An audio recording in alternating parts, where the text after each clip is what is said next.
Nosso querido amigo João Verde, John Green, Johnny the Man, John, ou do jeito que você for íntimo o suficiente para falar, acabou de lançar o seu novo livro, Tartarugas até lá embaixo. E não é um livro que fala sobre tartarugas. Engraçado que o Johnny, meu amigo Johnny the Man, ele tem uma mania, que é ótimo, inclusive, de lançar livros com títulos diferenciados, né? Então, não necessariamente são títulos que dizem exatamente o que o livro vai dizer. Você, enquanto leitor, tem que ir lá, dar uma pesquisada, dar uma lida, no caso, na obra mesmo, para entender por que demônios ele escolheu falar tartarugas até lá embaixo. Por que que ele falou a culpa é das estrelas? O que que as estrelas fizeram contra a Hazel? Alguém sabe me explicar? I don't really know. A gente conhece, então vamos à história, a Asa Holmes, que basicamente é uma protagonista que ela é extremamente sensível e ela acabou tendo, né, um quadro de depressão, um quadro meio que depressivo, que é justamente, e que ocasionou uma espécie de toque nela. Quem leu a sinopse, quem viu o book trailer, as coisas que foram divulgadas previamente, dá a entender que é só um toque, mas não é isso. Ela tem inclusive acompanhamento psiquiátrico, ela toma remédio, enfim, toda uma série de coisas, e você consegue enxergar que é uma complexidade tamanha a ponto de que ela morre de medo, por exemplo, de bactérias. E esse toque, esse medo, esse pavor de bactérias se dá em diversos, né, parâmetros, assim. E ela tem uma corrente de pensamentos que é muito maluca, porque é o que a gente costuma ter na realidade, né? Só que 30 vezes pior, porque os pensamentos vêm até ela, esse fluxo de pensamento. Sabe quando você vai dormir, que você fica assim pensando na morte da bezerra? Pra ela isso acontece 65 vezes por segundo, né? E com coisas totalmente aleatórias e que normalmente ela consegue fazer um link com essa questão de bactérias e principalmente de uma doença em específico, de uma bactéria em específica, que é a que ela tem mais medo de pegar. Excessive abdominal noise is an uncommon but not unprecedented presenting symptom of infection with the bacteria Clostridium difficile, which can be fatal. Tem até uma história que ela conta que eu fui pesquisar para ver se era verdade, que é de uma bactéria que ela se reproduz no estômago do pássaro, mas ela cresce no estômago do peixe.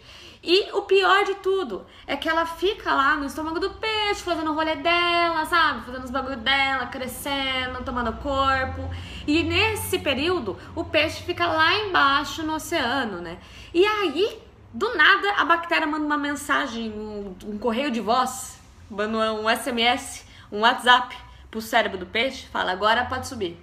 Aí o peixe sobe pra superfície, para ficar bem próximo, para ser facilmente uma isca fácil ali pro pássaro pá, comer o peixe e a bactéria vai lá onde ela deveria estar desde o começo, que é o estômago do pássaro. E aí o pássaro vai lá, faz o cocôzinho e volta pro mar, então nós temos esse ciclo.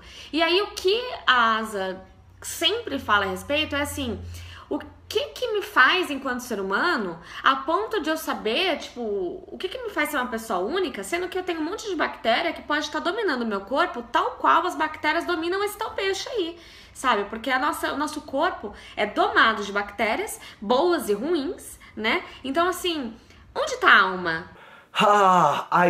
E o grande lance da história é que nós temos então a Asa e ela começa já no refeitório pensando na morte da bezerra, no sanduíche que ela tá comendo, das bactérias que ela tá ingerindo. E aí ela tá pensando nisso e a melhor amiga dela, que pra mim é uma das melhores personagens do John Green, entrou ali no meu top 5 John Green de personagens incríveis que ele cria.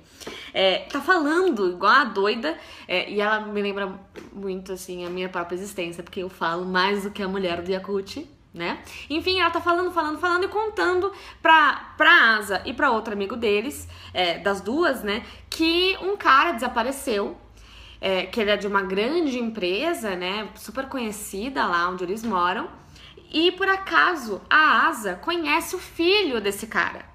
E que a polícia, e na verdade a gente descobre depois que na verdade é a própria empresa do cara, tá oferecendo uma recompensa pra quem encontrá-lo, porque descobriram as falcatruas ali da empresa, e aí foram atrás dele na casa dele, na mansão, e aí cadê o cara? Desapareceu. E aí a Daisy, que é a melhor amiga, fala assim, viu, você não conhece o filho dele? Vocês não cresceram junto num acampamento, sei lá o que foi essa história aí? Vamos tentar descobrir onde tá esse cara, imagina a gente rica, milionária, o que a gente vai fazer com dinheiro, sabe? E bom, elas acabam indo pra casa, né, pra mansão do cara e tal, pra tentar retomar essa amizade, ver se consegue descobrir onde o pai do menino foi parar. E encontram uma tuatara, que eu nunca tinha ouvido falar na minha vida até essa obra do John Green. Mas eu chamei meu amigo Pirula pra explicar pra gente o que é uma tuatara. Oi Tati, oi Augusto, oi pessoal do Valer um Livro. Muito obrigado pelo convite aí para falar um pouquinho sobre o tuatara. Em poucas palavras, o que eu posso dizer é o seguinte: o tuatara, ele pertence a um grupo grande, né, de répteis que inclui as cobras e lagartos, né, estão dentro do mesmo ramo, só que ele pertence a uma família que é muito, muito, muito antiga e que todos os representantes dessa família já morreram, tá? Já estão extintos. Nós conhecemos muitos fósseis dessa família, ela foi muito comum no passado e hoje só tem 2 espécies, que só vive hoje em uma das ilhas da Nova Zelândia, né, a Ilha do Norte, e em algumas ilhotas ali no intervalo entre a Ilha do Norte e a Ilha do Sul, tá? Tem uma população bastante restrita. Os tuataras vivem muito perto das praias, né, até porque eles vivem em ilhas pequenas também, né, principalmente dividindo tocas junto com algumas aves marítimas, né, que um acaba protegendo o outro. E o tuatara se alimenta principalmente de invertebrados, né, então besouros, aranhas, enfim, coisas pequenas, de vez em quando algum ovo de passarinho, alguma coisa assim. E eles têm, então, ainda essas características bastante primitivas, que são de esqueleto, principalmente, que não adianta ficar descrevendo aqui, que diferem ela dos lagartos. Então, tecnicamente, o tuatara, apesar de parecer muito um lagarto, não é um lagarto. O tuatara é ali, é um que sobrou, é um sobrevivente, é o que a gente chama, que é um termo um pouco errôneo em biologia, né, de fóssil vivo, né, porque afinal de contas, se tá vivo não é fóssil, né, mas que é usado, né, o termo fóssil vivo quando tem essas linhagens que só tem um sobrevivente, ou poucos sobreviventes, né, que chegaram até o nosso tempo e tal. Então, realmente, o tuatara, ele é uma relíquia, digamos assim, né? Inclusive usam esse nome, né? Espécie relictual, né? E que tem toda uma política de preservação lá na Nova Zelândia. Você não pode tirar um tuatara da Nova Zelândia. Se você tirar, tem uma série de regras que você tem que cumprir, enfim. Então, tem uma legislação super rígida e tem que ser assim mesmo.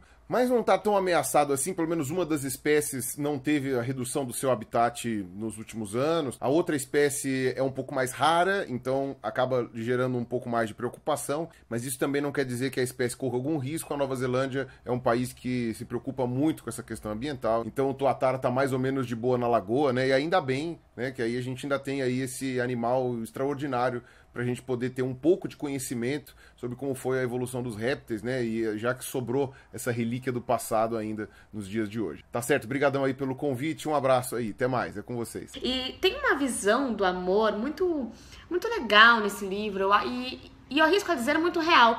De todos os livros do John Green, foi o amor mais real que eu senti, assim, ele descrevendo, sabe?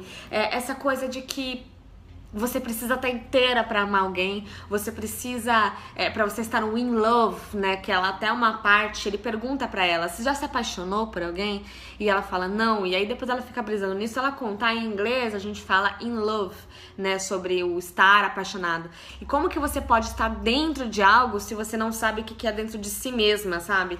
É um dos questionamentos que você faz junto com a Asa e que ela vai se fazendo, né? E ela tem que também resolver essa parada dela, esse fluxo de pensamentos que ela tem e que é este redemoinho, né? Inclusive, gente, tem uma obra de arte e que tem um redemoinho parecido, vou botar aí na tela pra vocês verem, e que é justamente esse fluxo de pensamento que uma vez que você tá aqui, ó, é difícil você sair, né?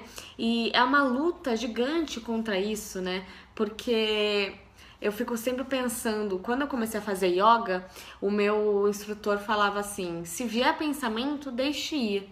E aí eu ficava assim, como eu vou deixar aí esses pensamentos, pensamento ruim aqui que fica vindo quando eu tento meditar, quando eu tento fazer minhas coisas? Eu não gosto desse pensamento não vou deixar, não posso deixar. Só que quanto mais você tenta lutar contra um fluxo de pensamento, pior fica, porque mais dentro desse redemoinho você fica, né? E a gente brinca muito com isso, com essa personagem extremamente complexa que o John Green criou e que acaba, né, a gente passa por muita coisa com ela e começa a pensar como a gente se trata, sabe? O que a gente faz com a gente no dia a dia.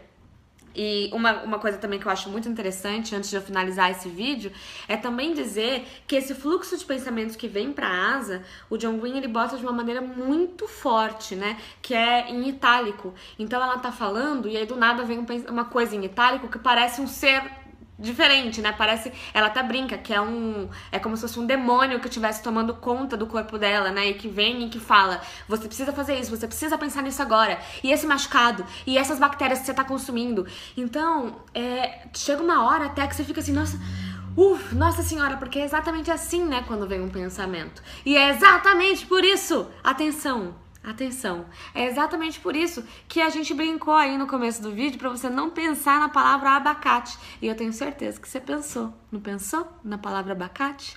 Imagina pra Asa que esse fluxo de pensamento é tão incontrolável que ela simplesmente não conseguiria fazer mais nada, porque ela teria um ataque do pânico, porque alguém falou pra ela que não é pra pensar em abacate. Então olha que maluco, né? Como o nosso cérebro também é uma coisa, essa memória que a gente coloca, ela é muito seletiva, né? O que a gente deixa ou não entrar. A psicóloga dela faz uma analogia que pra mim é uma das melhores também do livro, que é assim, o fluxo de pensamentos, um pensamento é como se fosse um carro na estrada com você no acostamento. Você tá parada no acostamento e passam carros a 1.000.000 por hora ali, ó, 1.000.000, e não necessariamente você precisa decidir se você vai entrar num carro a 1.000.000 ou não. É um carro passando. Então o pensamento é a mesma coisa. Pensamentos não são ações, Asa, ela fala. Pensamentos não são ações. Você não precisa tomar nenhum tipo de atitude com o seu pensamento.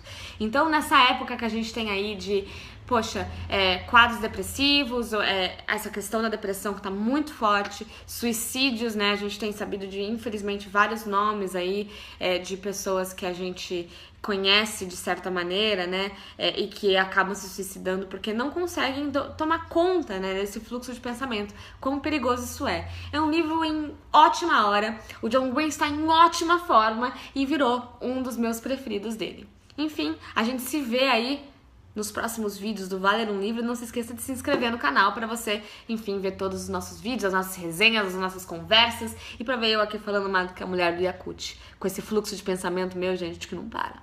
Não para mesmo. Tchau!